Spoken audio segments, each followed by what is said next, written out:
A very good afternoon, everyone, and welcome to today's session.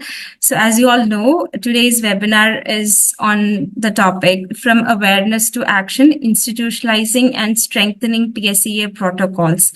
We're delighted to have you all join us for this very important discussion we have organized by Sphere India Academy in collaboration with the Sphere India's Protection Sector Committee. So, as you all know, sexual exploitation and abuse is a profound concern everywhere, especially in humanitarian and development sector, representing a very grave form of gender-based violence. So, it's very important that we, as individuals, as organizations, are committed, who are committed to the humanitarian work, understand and address these issues with very utmost seriousness.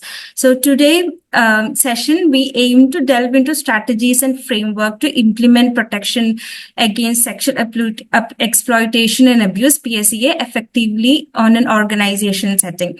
So we'll hear from speakers who bring wealth of experience and expertise in this field.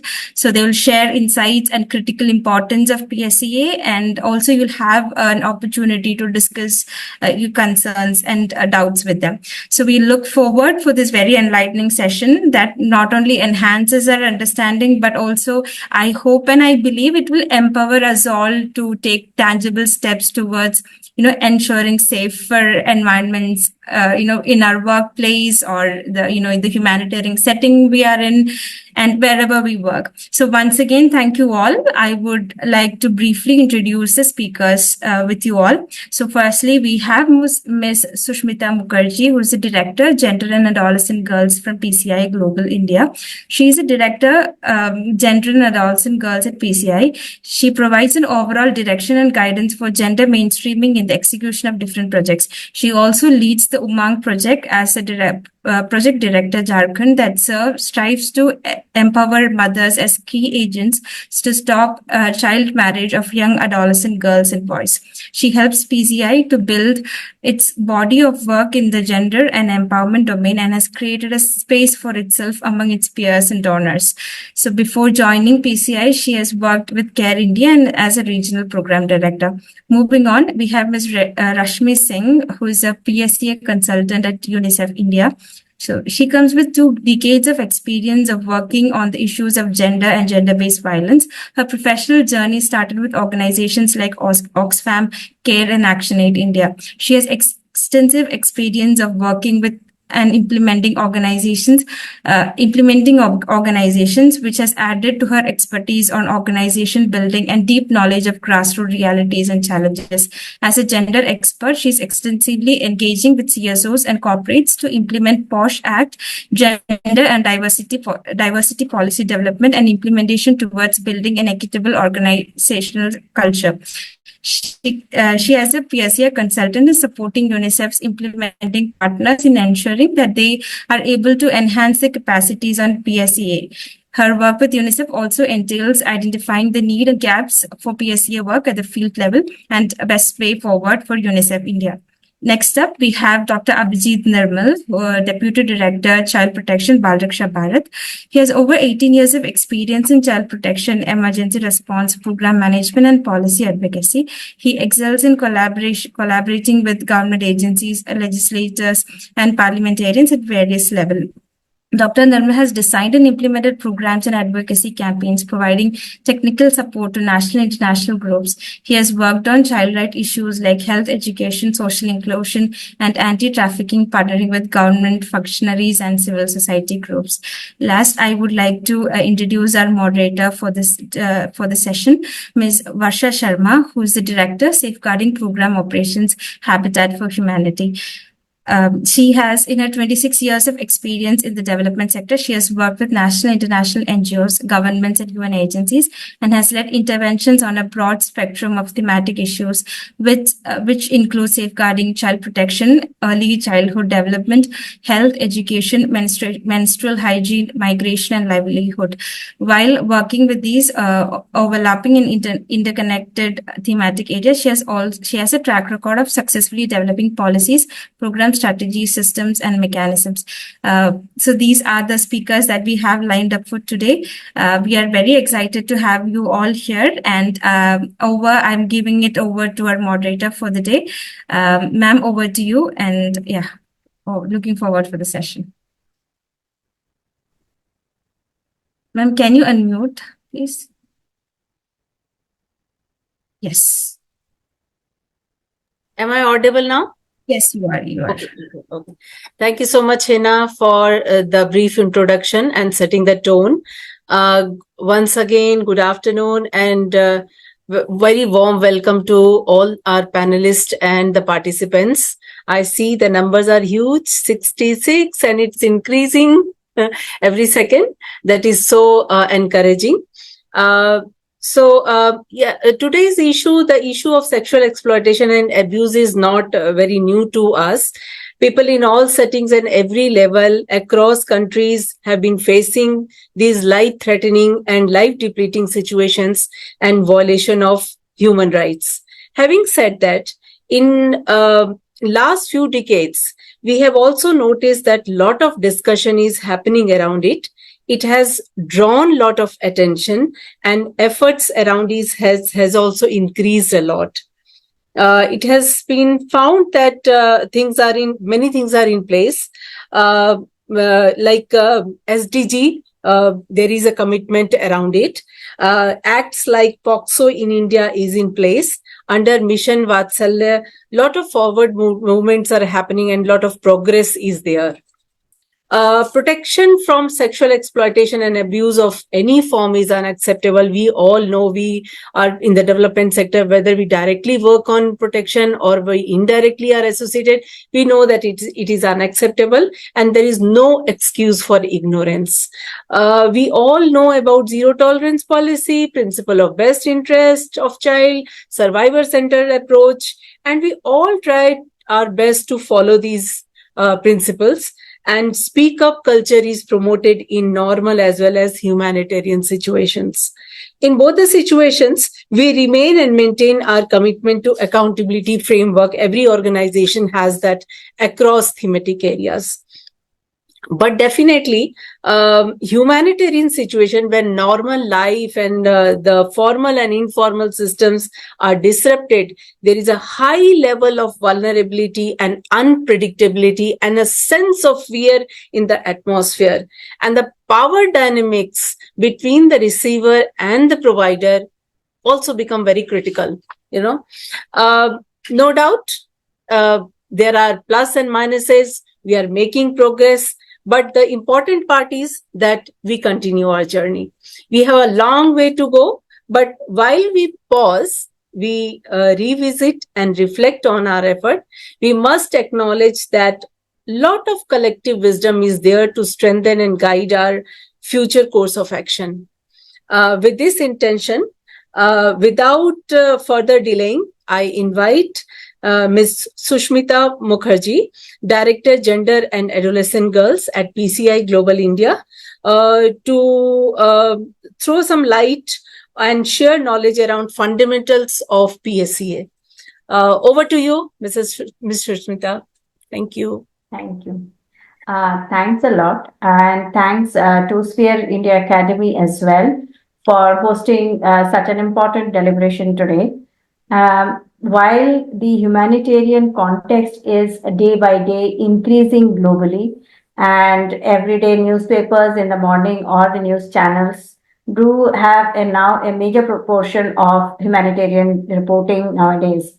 So given the context that we live, given the context that we see around, it is very essential for us now to have a proper conversation and a proper mechanism in place to protect the vulnerables, to really make the development sector much more meaningful to the people who are really looking after to receive the support and aid from us. As ma'am said, the sexual abuse and exploitation, if it happens, it actually is a grave breach to the right to safety, security, and dignity of the people who are in such a vulnerable situation.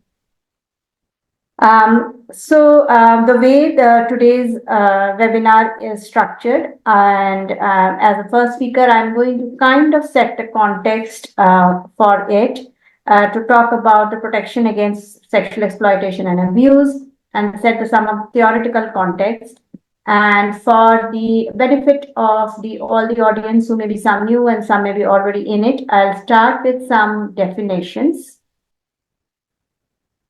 So, so we have to know that what are some of the internationally accepted definition, and let me start with the sexual exploitation. I think this is the overarching definition of the other terminologies we keep on using in terms of abuse and sexual harassment. So, sexual exploitation is any actual or attempted abuse of a position of towards any position of vulnerability, differential power, or trust for sexual purposes, including but not limited to profiting monetarily, socially, or politically from the sexual exploitation of others. This is similar to what ma'am just now was mentioning.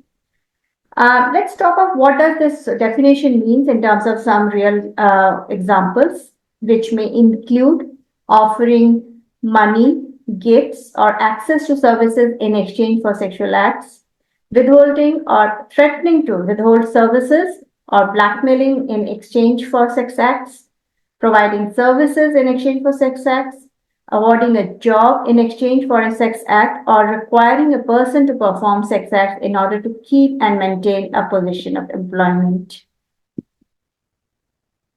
Example of sexual abuse, like any sexual activity with a person under the age of 18, like, when we say under the age of 18, we categorize a child, whether or not the child agrees, or if there is a younger age of majority in a particular country. Unwanted kissing, grabbing, touching, or rubbing of a sexual nature, threats of any unwanted sexual act, rape or attempted rape, pressurizing in a non-physical way for sexual activities, for example, by harassment, that is maybe a repeated asking, guilt, threat, lies, or intimidation, or some type of coercion. And examples of sexual harassment can include commenting on someone's appearance, sexual orientation, sexual practices in a sexually suggestive manner when the receiving party is uncomfortable with the nature of the communication, sending electronic communication of a sexual nature, including videos, pictures, etc., when the receiving party is uncomfortable with it. So I just mentioned you the three different categories, like, sexual harassment, sexual abuse, and sexual exploitation. So whether it is intended, whether it is signaled, and whether it is done in any form or in any prevalence, any severity, it is not acceptable, and it is a offense. It is a severe breach of human rights. Okay, so now coming to that, what are the core principles and why we need this protection against sexual exploitation and abuse? So just as ma'am was mentioning, that protection from sexual exploitation and abuse is a critical initiative in humanitarian and development context, as we see that there is so much of humanitarian situation floating around. It is very essential for people who are in power must act to provide aid to the vulnerable for their betterment and rehabilitation back better, rather than putting them more in vulnerable situations.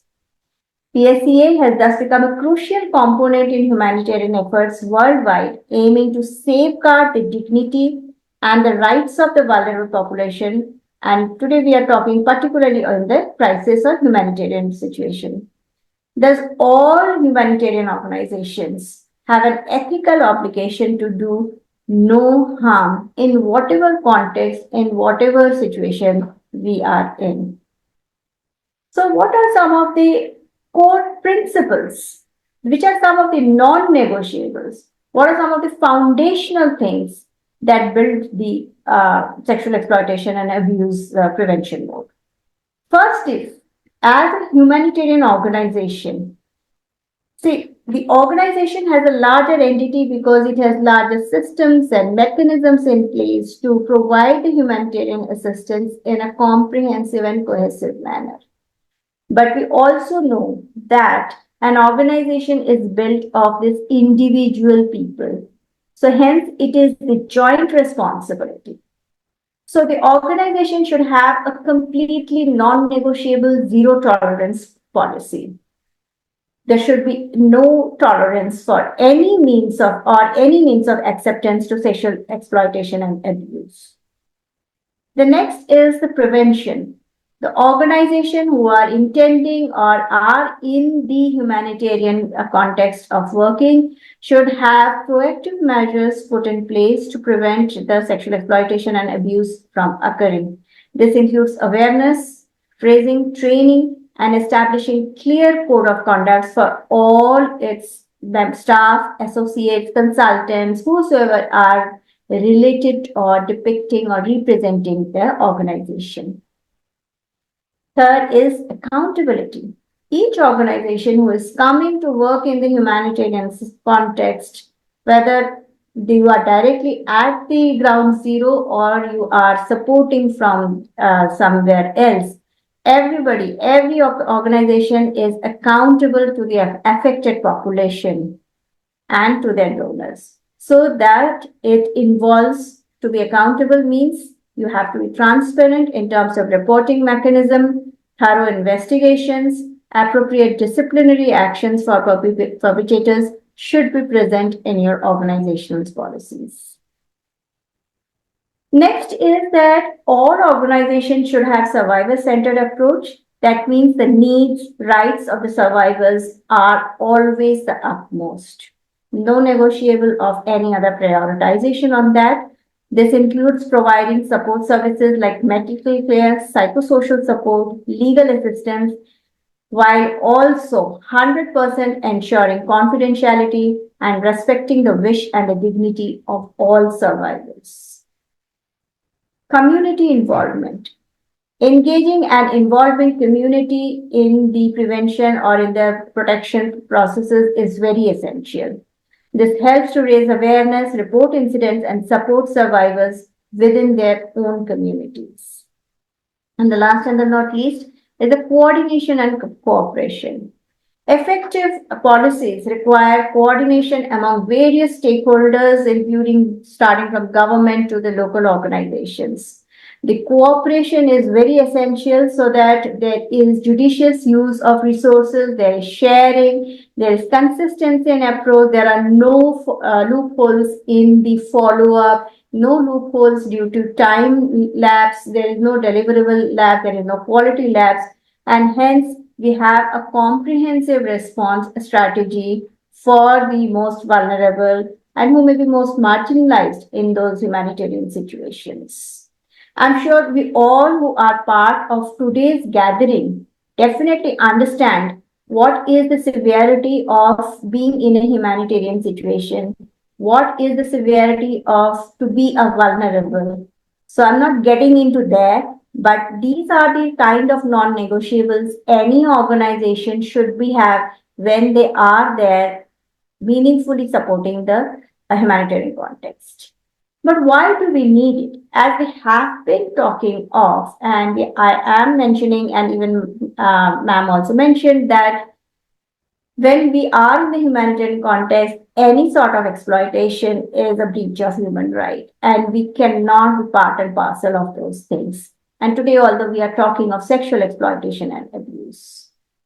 So, what is the objective? The first objective is we have to all come together to prevent any sort of exploitations, which is sexual and abuse in nature. So, we need to implement measures to prevent sexual exploitation. Particularly, we need to be very careful that the positions with power within the humanitarian development context have the checks and balances in place so that you can ensure that the power doesn't get centralized at one place and there are mechanisms to redistribute or rechannelize it. Raise awareness, educate staff, volunteers, communities about the risk, sign, and impacts of it, as well as the mechanisms for reporting and addressing such incidents. Then strengthening reporting mechanism, establish proper and promote also the accessible, safe, and confidential reporting mechanisms. ensure that all mechanisms are trusted and known by all stakeholders, including the community members. How do you reach out to the most vulnerable, most marginalized person? That's a tricky thing, and we should have our reporting mechanism, operational details to ensure that there is a last mile reach. Accountability. You have measures to hold the perpetrators accountable. You have to ensure that the people in powerful positions, whether they are involved or not involved, should be accountable for the entire mechanism to be full of justice, fair, and transparent. Provide immediate support to survivors, offer medical, psychological, legal support. It is very essential and good that Sphere India Academy is today having this webinar on that. It is essential for humanitarian organizations to integrate it mandatorily in their organizational culture of training their staff and volunteers, exactly knowing their rights and responsibilities. However, many times we see that in training programs, we are great to tell what is your role about, but we need to also tell them what is your role is not about, what you should do and what you should not do, and what are some of the repercussions if you commit some offense, so that later on staff should not or people should not come by saying that we were not aware of it. So hence it is very essential from the very beginning that we have the organizational culture which is very systematic from the beginning to prevent and protect the vulnerable peoples. Foster an environment of respect and integrity among all individuals. Promote ethical behavior. Now, it is very essential that to understand that when we are working in a humanitarian situation and when as development aid worker we go, there is a lot of psychological and emotional support required by the aid worker as well. So it is the responsibility of the organization to ensure that there is a constant psychological and emotional rejuvenation done of the development worker as well. They should be trained of how to behave in different, constrained, limited resources or in a constraintful environment. That helps to ensure that your staff exactly knows how to fulfill their own needs while also ensuring respect and integrity of other individuals. The last and not least, that we need to monitor and evaluate that is my effort, is my mechanism, is my initiative is enough, or are there still some loopholes remaining there? Because nowadays we see that the humanitarian situations are not only very small time. Now we have multiple year-long humanitarian situations going. We have small phase but recurrent humanitarian beginning. We have different combinations of human-made and natural, humanitarian situations. Hence, it is very essential to constantly keep on evaluating our own mechanisms as well. Is my reporting system is right? Is it giving the best of the service? Is it giving the best of the protection to the vulnerable communities I am talking of? Now, it is easy to say vulnerable in one word, but we know as a humanitarian worker that it is across the age, it is across the sex, it is across the gender, it is across the abilities, it is across the different kind of context that what we are talking of. Hence, it is very essential for us to keep on evaluating our own mechanisms in place. Thus, I can say that by adhering to these principles and objectives, organizations can create a safer environment, reduce the risk of sexual exploitation and abuse, and provide justice and support to those who are affected of this. Thank you. Over to you, ma'am. Thank you so much, Sushmita. Your PPT has ended, but it was music to ears, and we just wanted you to continue. And there is lot of demand over, to share your PPT. So definitely, Sphere will respond to your request. But you mentioned very, very critical points, in one word you mentioned, but, you talked about the culture along with the system. you talked about the culture. So it's a process, it's a long term agenda, but just putting a system in place won't work. That is very, very critical. You talked about the preventive system and the reporting protocols, joint responsibility, indirect and direct interface, considering that top management has its own role and the field worker has their own role. The PPT talked about the standards, the protocols, objectives, many salient feature. But Sushmita, it is very, very critical. And to all participants, I would also say that revisiting periodically, developing a common understanding is very critical, because we are together on this. No one person, one organization can make any difference. So building a consensus and having a same understanding is very, very important for all of us. Thank you so much, Sushmita. Thank you so much. Now we move on towards the institutionalization of PSEA, how to integrate it in policies, structures, and practices. On this issue, we will learn from Ms. Rashmi, who is PSEA consultant with UNICEF. Before I give floor to Ms. Rashmi, I would say that, I believe all countries, and I know about India very well, and we all know about India very well, that we have got very good policies and plans. There is no absolute policy. There is always a scope of improvisation. Policies are in place broadly in government and non-government system, and UN systems also. Systems are also in place. But, actual challenges lies in integrating those systems across department and creating an sense of ownership. So how UNICEF has been doing, and what is your experience from your past assignments? Rashmi, over to you. Hi, can you hear me? Yeah, you're audible, Rashmi. Okay. Hi everyone, and thanks for creating this opportunity. I think in the earlier presentation, I think broadly it has been covered that what PSEA is about, what are the core principles, and what each one of them means. I will just take the conversation forward from there, and I think I'll be talking more about that, what it means when we say that we have to institutionalize at the level of the organization and at the level of the communities we work. So, as we all know, and many of you who are working with the UN organizations as well, you know that when we look at the PSEA framework, there are some 8 core standards.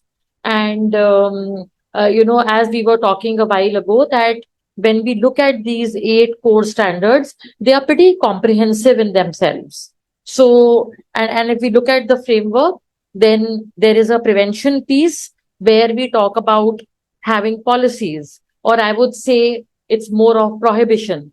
So the organization having and the core principles, they mandate the organization to have basically all the policies in place, and what it means to the employees of that organization when you have a policy, or what it means to a community when you have, or what it means to the different stakeholders the organization is working.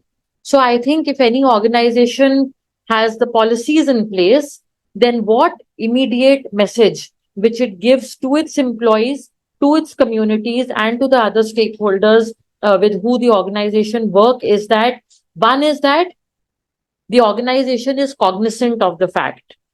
It also reflects that the organization has one of its core values of that we are zero tolerant to any kind of exploitation, abuse, or disrespectful behavior. It also gives a clear message to the employees, to the communities, and to the stakeholders we work with, is that there will be action taken if there is any behavior or conduct of sexual exploitation. Now, this is the first piece of the 8 core standards. So they are 8, but they are largely divided into, one is prohibition or the prevention. Then it's more about awareness. And the third one is redressal. So if you look at the 8 standard, this is how they are divided. So I spoke about the first one. Now, when you look at the first one, the first 2 standards, the first one talks about the policy, but the second one talks about that how do you cascade it at the level of the vendors you work with. So, and most interesting, and I think the useful piece I find of this framework is that each of the 8 standard has actually set of indicators that actually how do you implement them. Okay, so I think that's something very important, because often there are frameworks which will tell you that this is what you should be doing, but how you should be doing is something which the PSEA framework also gives, which is, I feel, a very powerful part about it. Now, the second part is about prevention. If you look at prevention, and if you look at the third and the fourth and little bit of the fifth also, or the core standard, is that it talks about, one is that doing trainings and doing awareness sessions both at the level of the community and the level of the team. Now, here again, when the organization is mandated to conduct some of these awareness sessions, and it is just not through trainings, but it is also through a series of IC material, etc., I think it creates again an environment which is an environment and a culture of trust and respect, where people feel that, okay, if my organization is doing this very seriously, that means I have a space to reach out for support. I have a space to speak up. Okay, whether it is at the community level or whether it is at the level of the at the level of the employees.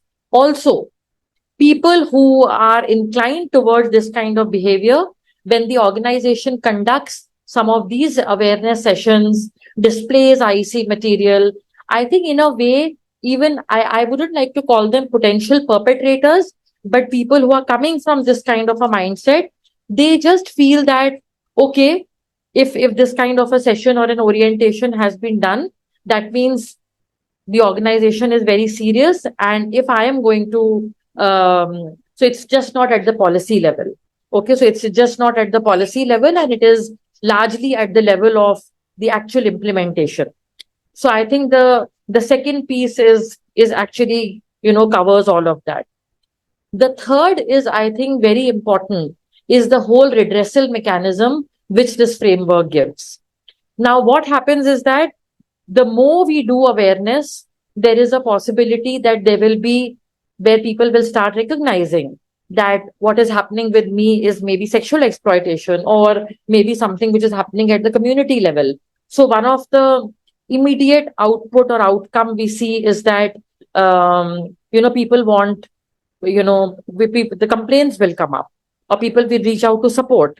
Now, we can't say that, oh, I'm an organization working on health or on education, and I don't know how to, redress or respond, or, how do I do the investigation. Now, one very important piece about the PSEA framework, and when, I've dealt with the different implementing partners, is the PSEA framework gives the flexibility to the organization that you can have your own internal mechanism of responding and redressal, or it gives you sufficient space and also gives you ideas on allocating resources to that, if you want to basically get on board an external agency who is basically into response and redressal. Okay, so I think this is something which, and then it's, and even the last bit is very comprehensive. It actually mandates the organization to have actually list of the referral organizations. So, the checklist, and especially when I look at in the UN organization, the implementing partners having to follow all the all the standards. Sometimes you will feel, oh, it is too punitive because it is linked to their grant disbursement. But I think this is how institutionalization happens. Yes, the flip side of this is also that if it is linked to the project and the grant, there are chances that it might just happen then at the compliance level. But I think if the organization believes and if the organization takes this, so every time when I am doing orientation with the implementing partners, I start with that what are your core values. And normally most of the organization will have diversity or respect as one of their core values. Now how do you live out this core value? It is through something like this. So I think this is a very practical aspect of the framework. One of the challenges which I see at times is that in India, there is also a POSH Act. So initially, sometimes the implementing partners, think that okay, if I am because POSH is mandatory, as we all know, as per the POSH Act of 2013. So most of the organization, when the first level of assessment is done, you will find that they will have an IC, they have the POSH policy, and sometimes they think and they feel or they understand that PSEA and POSH can be like in the same breath. But then it is very important that when we are trying to implement it, institutionalize it, then we have to basically cascade that understanding very clearly that PSEA in this context is a larger umbrella, and within that POSH is there. And of course, PSEA has a much wider scope as well because it covers communities. Communities, of course, you can cover under POSH as well, but children as well. So, but of course, when we have a longer session, we can discuss. But I think one of the most important thing for institutionalizing is that not institutionalizing just the compliance, but actually, but using PSEA framework to institutionalize the culture of respect, the culture and the core values of zero tolerance to any kind of exploitation and abuse. I think I'll stop here. And in case there are questions or we want to take it in the end, that's fine. Thank you, Rashmi. You have so beautifully explained the framework. That is the basis and the fundamental guiding document for all of us. And all these words are coming from your practical experience. So fluently you were going on this topic. That itself shows that you have conviction on what you're saying, and you have all experience. And you are introduced so wider audience, anybody can contact you, and they would be benefited also.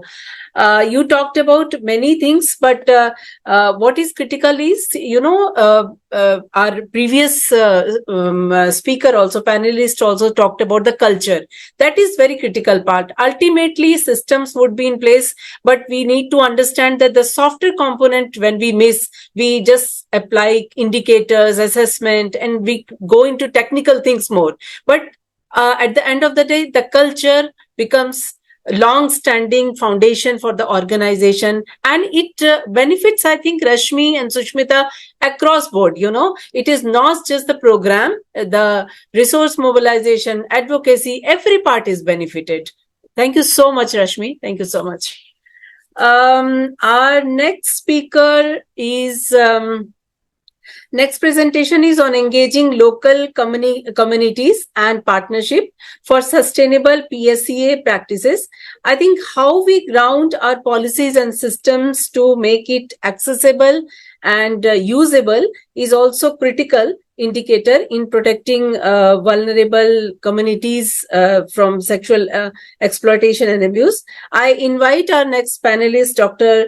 Abhijit Nirmal, Deputy Director, Child Protection, Bal Raksha Bharat, to share his experiences and learning around this issue. Over to you, Dr. Abhijit.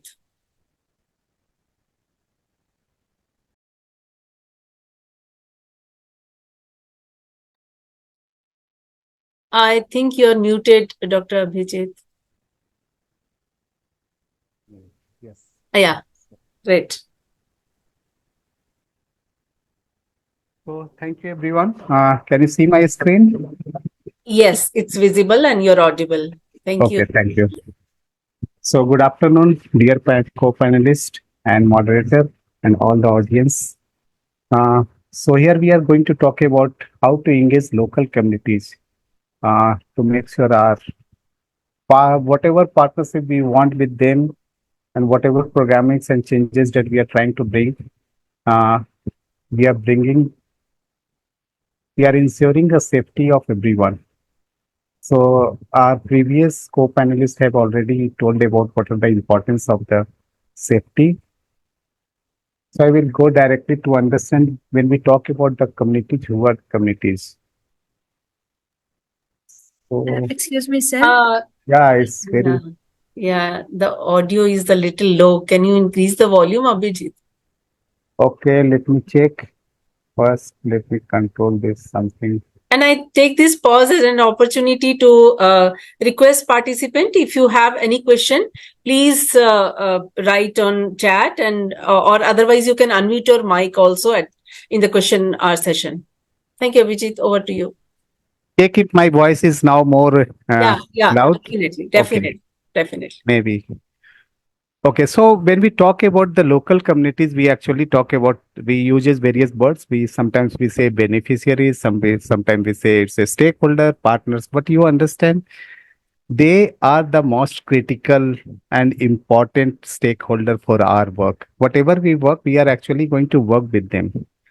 So our accountability is main accountability are towards those beneficiaries, those communities, and our partners and stakeholders, whatever we say.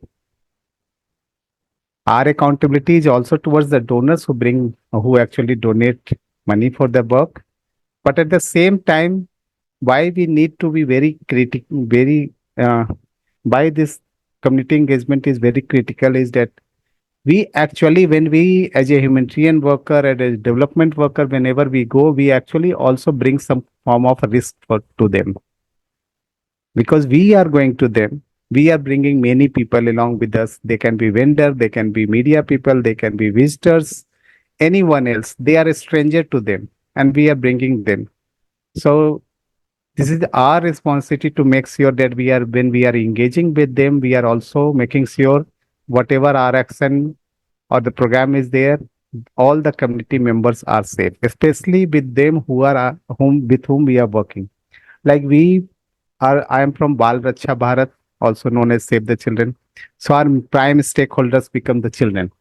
So we make sure that whenever any kind of engagements are happening with the community or the children, there are separate kind of checklist that has been followed, and all the risk assessment has been done, because we are bringing the risk also to them. At the same time, we want to make changes, but the risk is there. So we need to assess those vulnerability and risk barriers.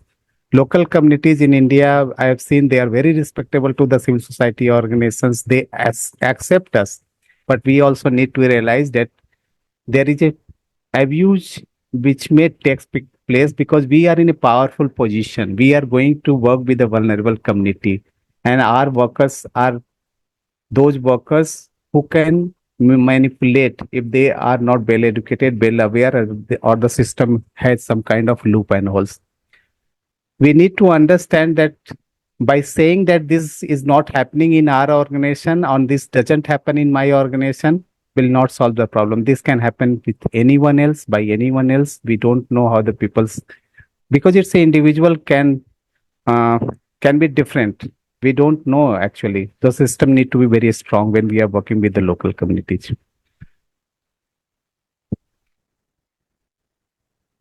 See, we are going to talk about existing local level mechanisms, sexual abuse and exploitation reporting.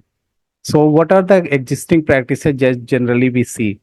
Like child protection policies are there, child safeguarding policies are there, then prevention from sexual exploitation and abuse policies are there, protection of women from at the workplaces are there. There are some legal accountability, like POXO Act brings some legal accountability. There are also additional guidelines and policies that many a times the state government or the organizations bring. So these are already in place. But if you see what are the minimum standard operating standard which interagency committee has actually recommended.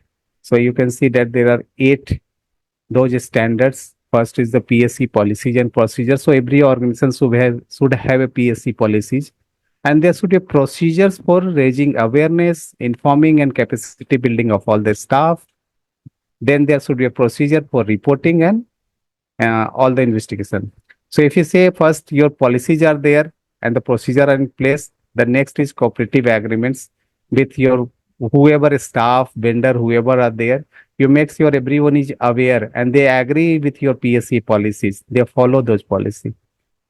Third is to make sure that you have a PSC focal point, someone who is accountable and responsible to make sure that something is happening. If any violation is taking place, they are ready to take a report on that. They are ready to be part of the investigation committee if required. So a basic one focal person or a dedicated person or accountable person is essential to make sure the policy is implemented. Now here we are going to talk about three key components, that is community engagement, feedback response mechanism, and internal reporting and investigation. But along with that, we are also talking about staff awareness staging and human resource processes. So these are the 8 key operating standards that generally are followed. We will be focusing more on the 3 aspects: community engagement, feedback and response mechanism, internal reporting and investigation system. See, when we talk about collaborative response mechanism and reporting system, here we actually want to say there should be a clear reporting system. And when you want to develop some kind of response mechanism and reporting system, it's very essential that you have a awareness raising components, you have dedicated training plan, all the checklists are there, basic agreements, or you say basic agreements or the checklist document which everyone who is visiting your field or interacting with your community, they can sign off or they agree with that. Those preparedness are required. Second is the protection, because community as a partner and stakeholders are there, so they also need to be aware about your policy. Otherwise, what happens, they will not be aware about where to report, whom to report, what are the actually exploitation, what are deviation from the policies, so they will be not be aware about that. So you also make sure wherever you are working, you actually inform them who are the focal point in case of any kind of observation that they make and they consider is a violation of a PSEA, they can report to them. So once the community is part of that and they are aware about that, you can actually generate more trust also. You can also safeguard the whole community with whom you're working. Monitoring mechanisms are very important because every PSE should first also be culturally relevant. Every location where you're working may have a different kind of cultural acceptance and norms. So you have to review your PSE policy and make sure that those are culturally relevant, safe and effective mechanism also. So it's not like all the standard policies that we are following in various countries is also relevant in our states. We may have some relevance, but we have to make it culturally relevant also. Then only the community will accept that.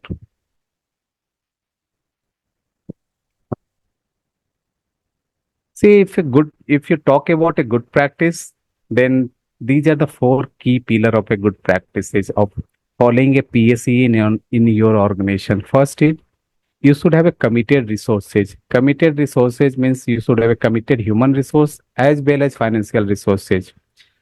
Because you may have to conduct various training, you have to conduct various awareness session also.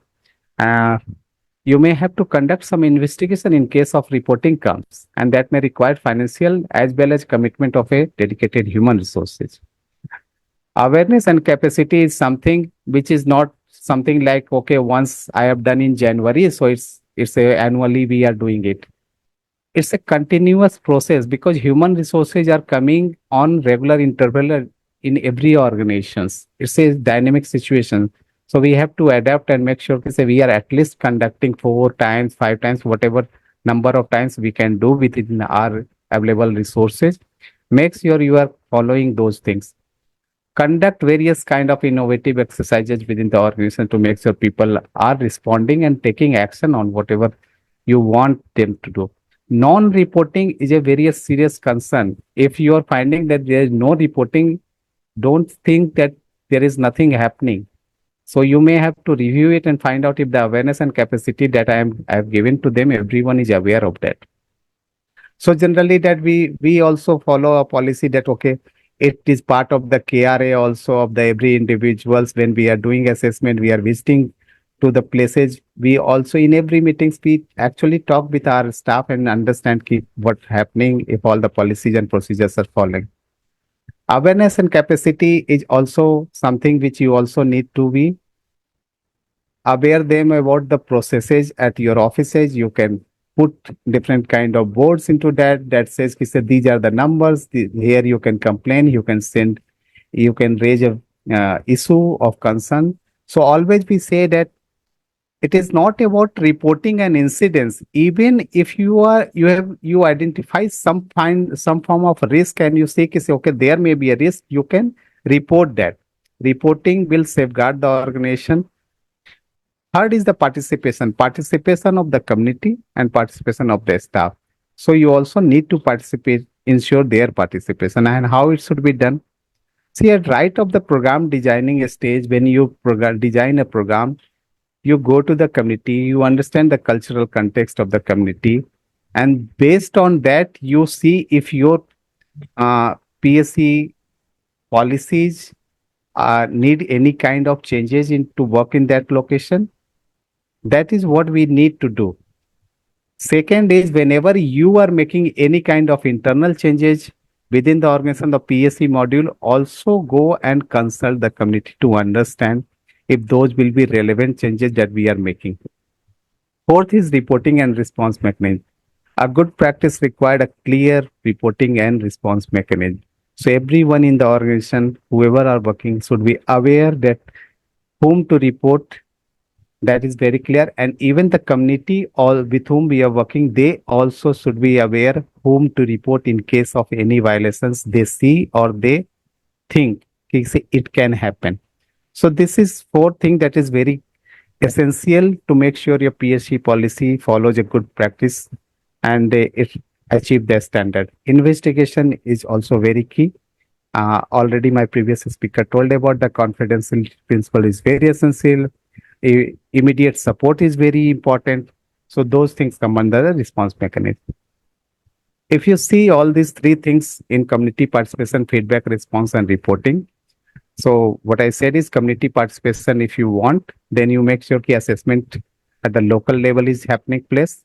You understand the context and culture, the design phases, identify the risk, make sure you're communicating with them with a clear strategy because it's a very sensitive information. Message and method should be very clear. Discuss changes at every stages with the community, your partner. Feedback and response mechanism, you also make sure that whenever you are making changes or identifying any risk or anything has happened, you also take feedback and make those take necessary action to make sure your personal PSC module is and the policy is effective. For the reporting, you have to do those at least making sure the focal point are there. Suggestions boxes may be one of the option of the phone numbers, email, office. How you are going to communicate that will depend upon your method, way of communication. But these are some of the standard things that we generally do. We also understand that for investigation, wherever we are going to investigation, first thing is to see if it's falling under your policy or it's a legal issue. Because when you talk about the POXO cases, POXO become a legal liability. You can't investigate the POXO cases. If you have a nature of offenses which is directly leading to POXO cases, the reporting is only mandatory reporting clause are there in the law.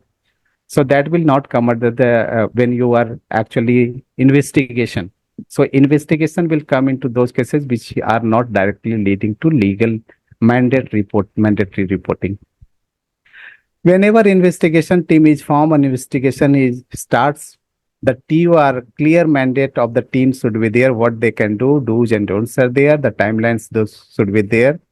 Confidentiality and all those principles which my previous speaker was talking, that will come into that part.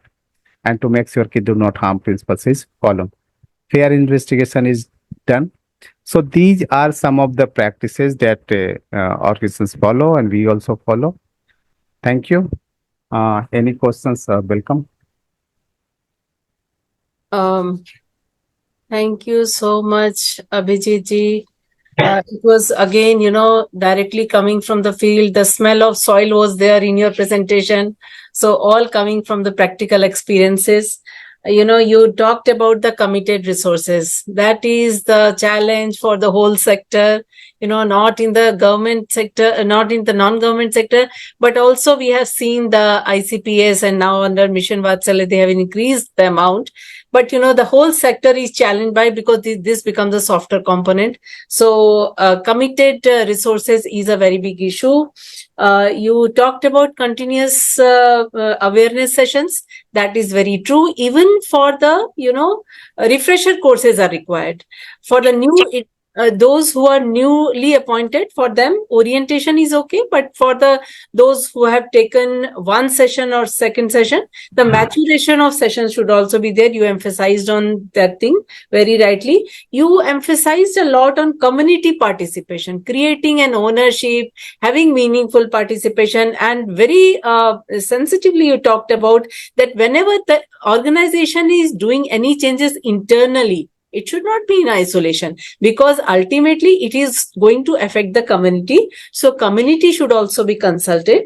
And you also touched upon the critical aspect of on the one side, we talk about the survivor centered approach and on the other side, there is POXO.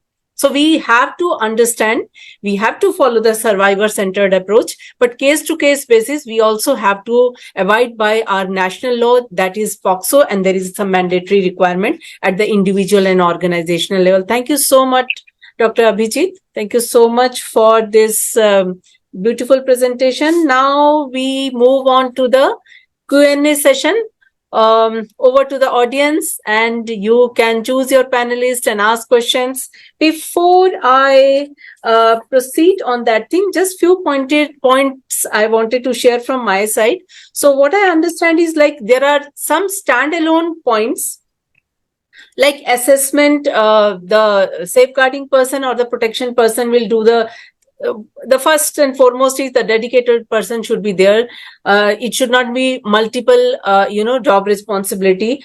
Dedicated person, assessment, trainings, IEC material, guidance, and supportive supervision. That may be in the standalone, but there is an integration, huge amount of integration across section. Like I will just give one example. So if anybody is being hired, the assessment should be done like what would be the interface of that person with the beneficiary. That should be clearly mentioned in the job profile. The candidate should be asked to mention that thing in their CV. The interview panel should have the questions dedicated to safeguarding. The onboarding process should include the background check, and orientation proper should be done, and it should also be included in the person's appraisal. So similarly in the finance, vendor verification, due diligence, orientation of orientation. So there are two segments to the institutionalization of this safeguarding or the protection. Is like one, there are all standalone, directly we are doing, the department is doing along with others, but there is an integration part of it in the system in other departments. So over to the audience and to any panelists, you can ask questions. Anybody wants to write on chat, it is okay. And if you want to unmute yourself and ask question, that is also perfectly fine. Ma'am, Tabassum have raised her hand. Okay. Please go ahead. Tabassum. Yeah, please. Yeah, hi all the panelists. It was really informative. I have this question for Ms. Rashmi. So when we talk about, institutionalizing it all, we talk about, in basic, three quadrants in terms of prevention, awareness, redressal and all.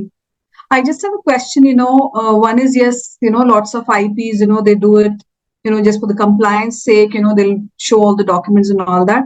I want to understand, are there any auditory measures also, that the UN organizations or their partners, they adopt in terms of checking on these IPs, implementing partners?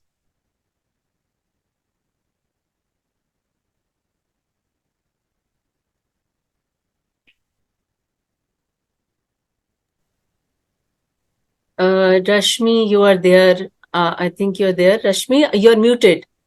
If you're speaking, Rashmi, you're muted.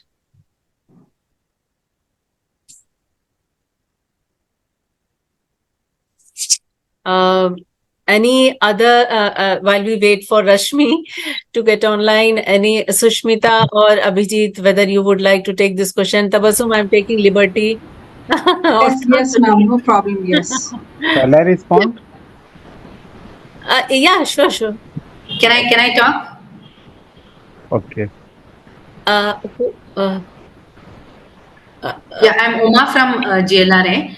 Okay. Thank you very much. Uma, let us first let the panelists respond to Tabassum's question, and then Okay. we'll come to you. So Tabassum, generally there are audit processes. First, we suggest whenever you develop your PSC module, first year you do an internal audit to understand what are the situation there are in the internal audit system.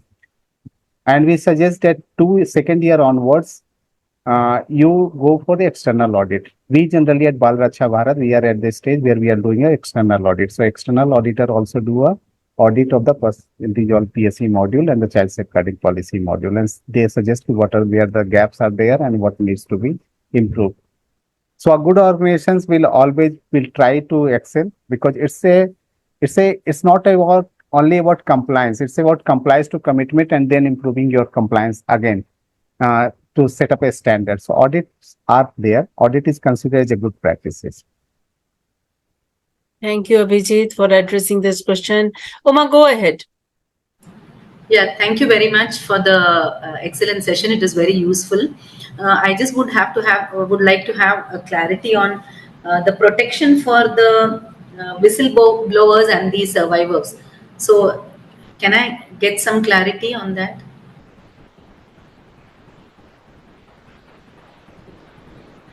So, could you ask your question a little bit more, because when you are talking the survivor, it is also from the organization, or the survivor in the community, because see, primarily that the both will have different protocols.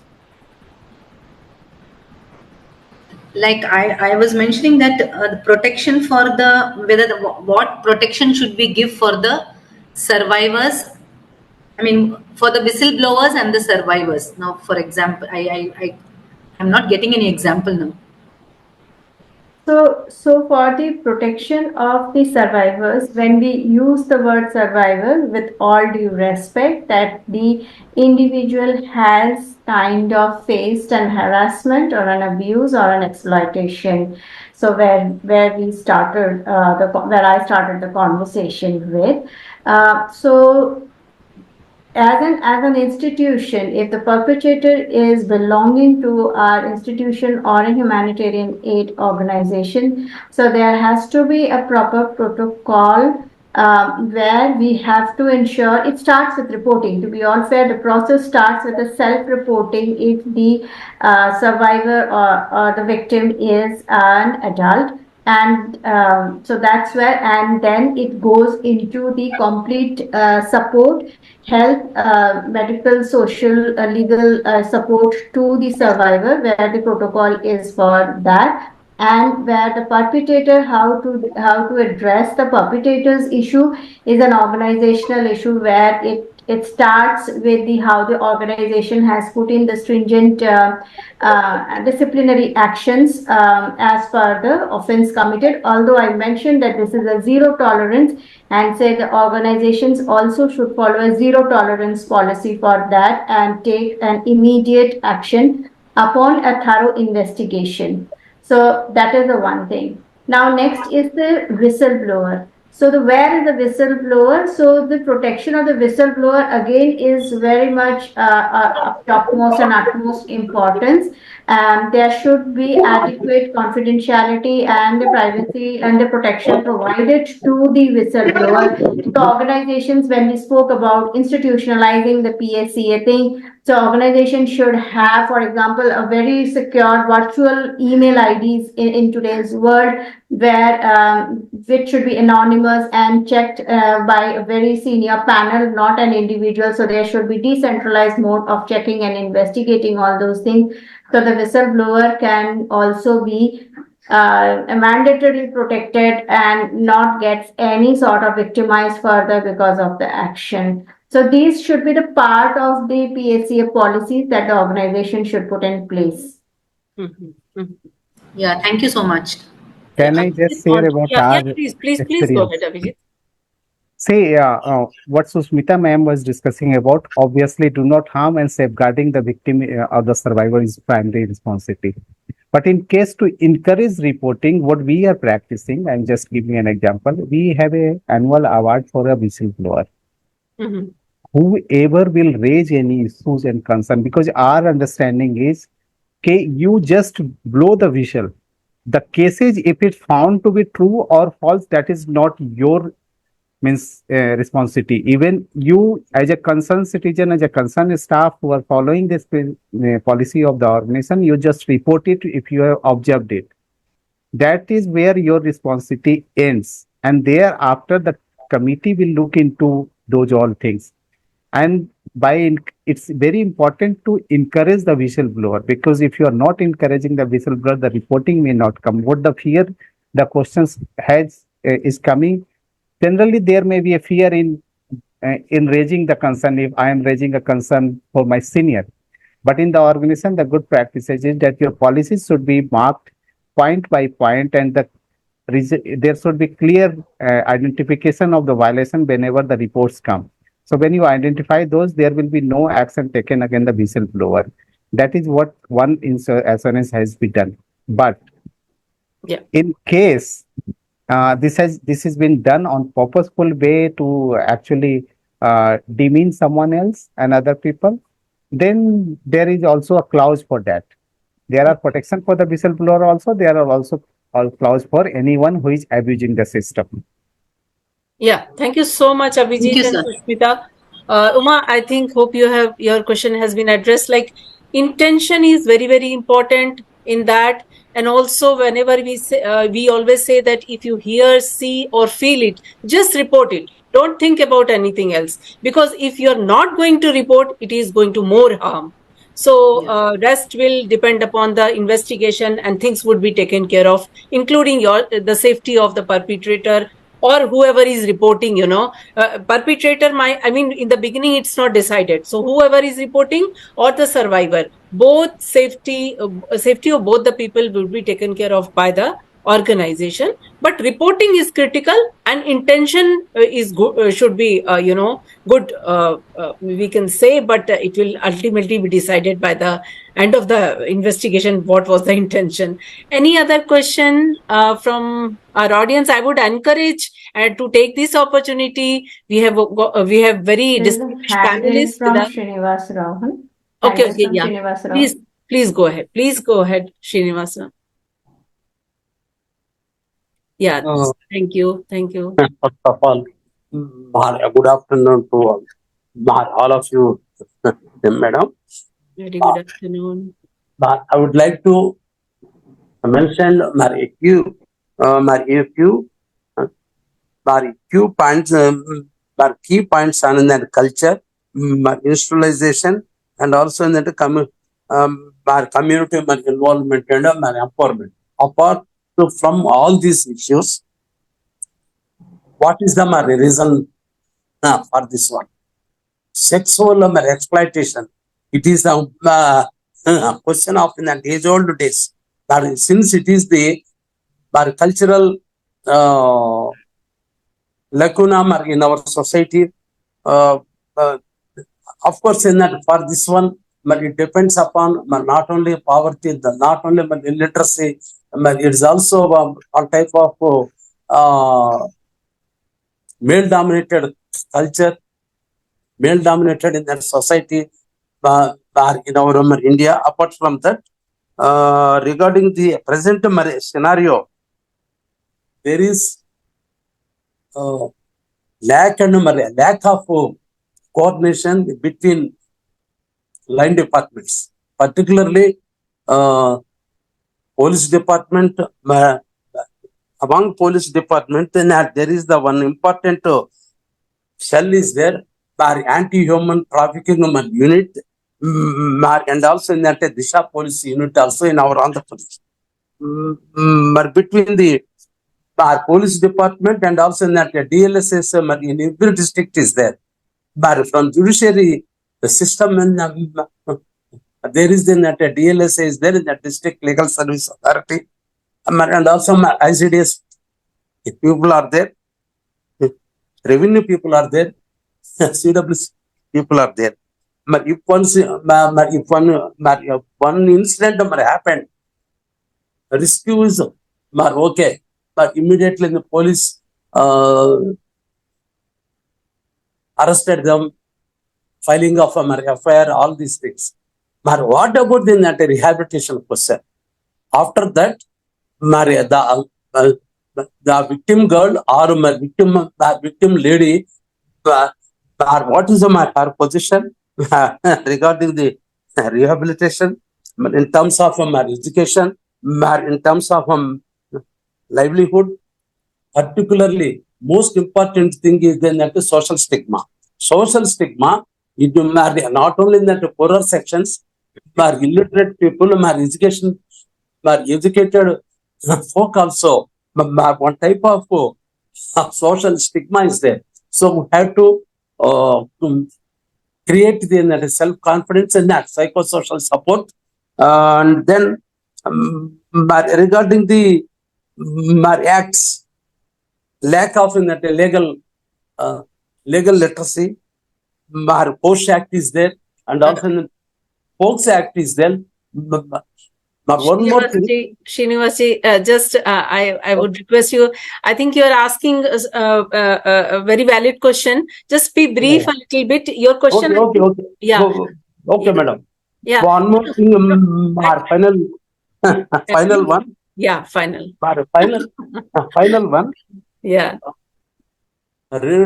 Regarding then that arrested persons, but if they are in that remand prisoners or convict prisoners also there, no speedy health is there, are not occurred, and also regarding them victim persons, compensation persons also in that long pendings also there. So we have to sensitize the communities, not only in the village level and the grassroots level, but at all levels we have to sensitize by involvement of them line departments and also in the policy makers also.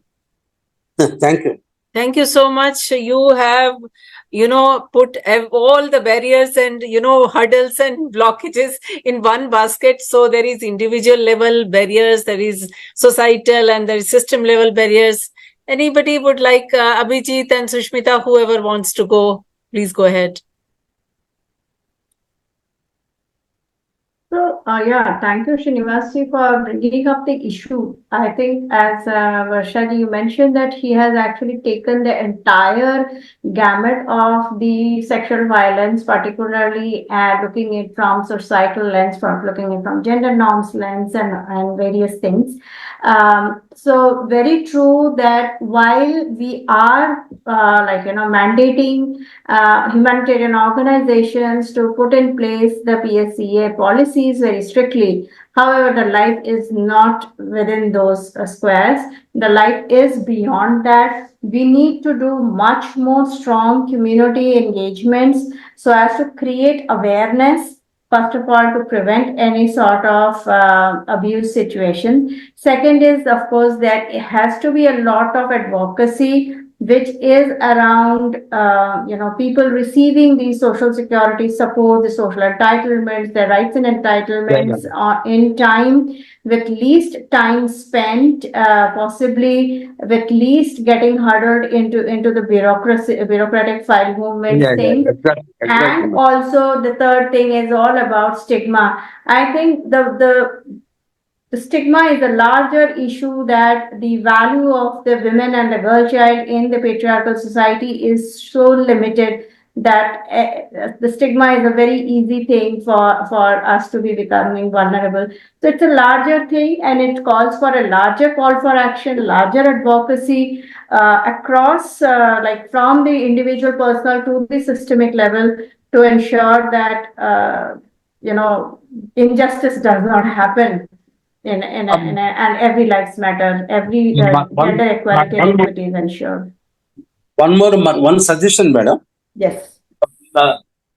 We should see this entire issue as a project mode, not as a project mode. It is in that social issue type, madam. Okay. Yes. Okay.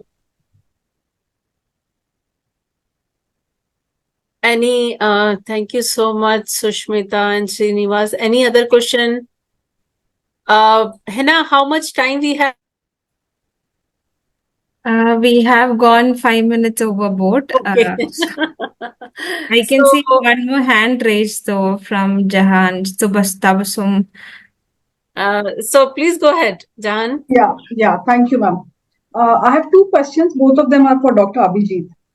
So first one was Dr. Abhijit, when something has been reported, found out, and it has reached to a level, where it becomes legal, it becomes a police matter.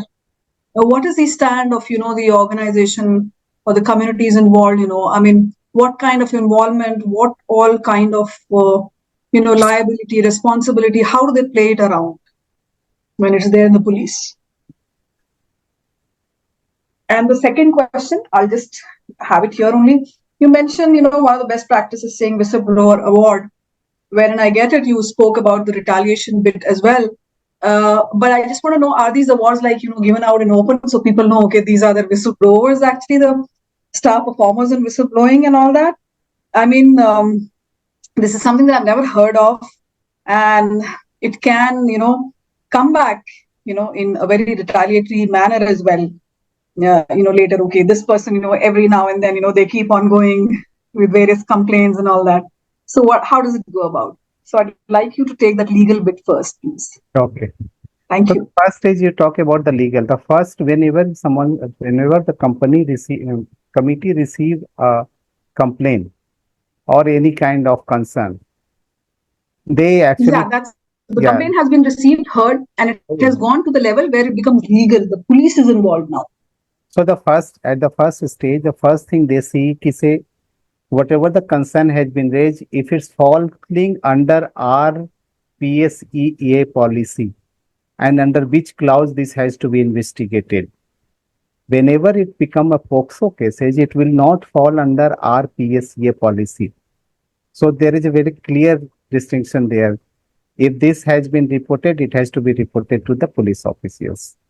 Since we are working with the Child Welfare Committee, and that's our advantage, that we are very closely coordinating with the all agency, DCPO, Child Welfare Committee, JJB, and the police officers wherever we work.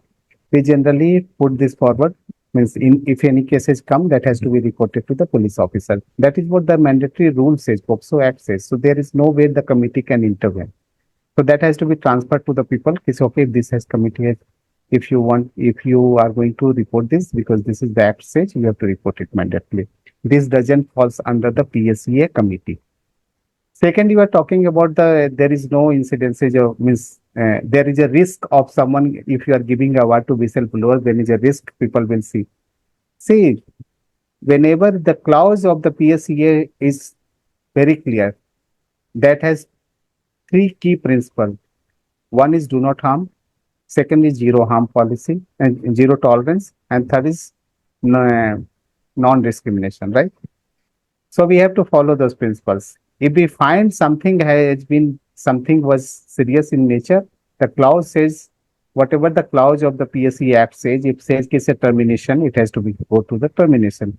If it says warning letter, it will go to the warning letter stage. That action has to be taken. But I tell you one of the investigation processes of this. One is that as a complainant or the concern raiser or the whistleblower, I said the whistleblower responsibility ends when they actually raise the concern. That's it. The report doesn't go what action has been taken on that concern, because we don't want to make them like that. So the complainant is not aware what kind of investigation was done and if what actions was taken, to make sure the confidentiality is also ensured, and also to make sure is a no further those kind of complaint which has a purposeful demeaning. Purpose is to demean someone else. Those raises. So that is how we made sure. And now you are giving award to someone who the organization, the committee finds is they are whistleblower. They people are not aware on which case they were actually given. So they are not aware about that. Only the report, annual report, which comes to the organization, which will say how many concerns were raised and how many actions were taken, what were done. So those all comes in the audit also. So that risk we are not seeing those kind of risks. But obviously, these are the dynamic situations. Anything can happen. So organizations can only build the process to make sure that everyone is all the processes are fair. But the risks are always there. Thank you.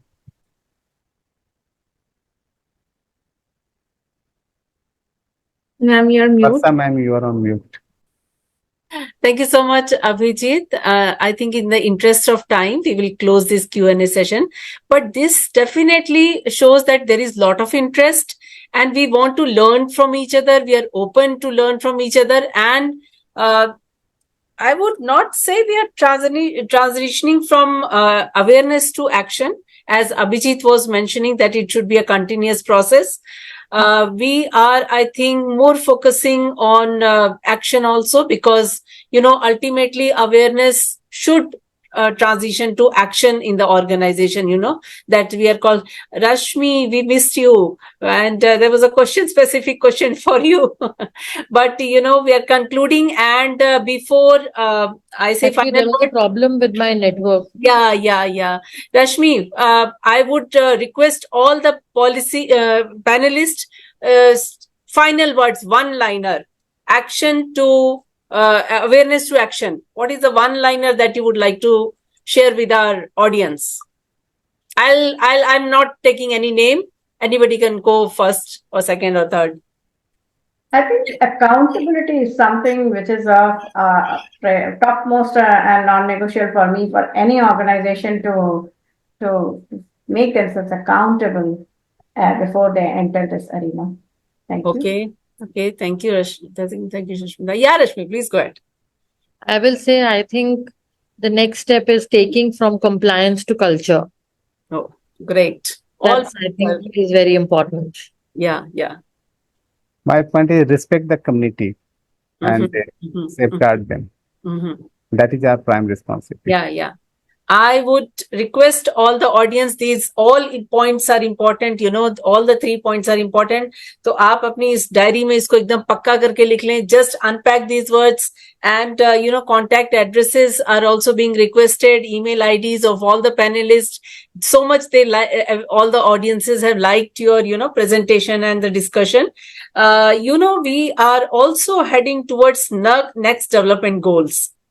So this is very timely discussion, and I would request Hena on behalf of the sphere that anybody would like to suggest any topic for the next webinar. That would also be very, very good because this is an initiative of sphere, but it can come from the what Abhijit was saying, listen to the community. So we are listening to the community, Abhijit. And anybody wants to share any topic that they would like to hear from us, that would be very, very good. Thank you so much. With these words, I really thank all the panelists, sphere, and all the active participation of all the audience. Thank you so much until we meet next. Thank you. Thank you so much, Varsha ma'am. I once again, on behalf of Sphere, would like to thank all the panelists and also Varsha ma'am for, wonderfully moderating the session. It was very informative, starting from the basics to institutionalizing and also engaging the local community. And to all the participants, presentations and contacts will be shared to you, after speaking with the our panelists, and also the recording will be shared with everyone along with the link to certificates. So thank you all once again. It was a wonderful session and we look forward for more sessions on this topics. Thank you so much, everyone. Thank you. Thank you. Thank you. Bye-bye. Thank you. Thank Bye you, bye. everyone. Thank you so much.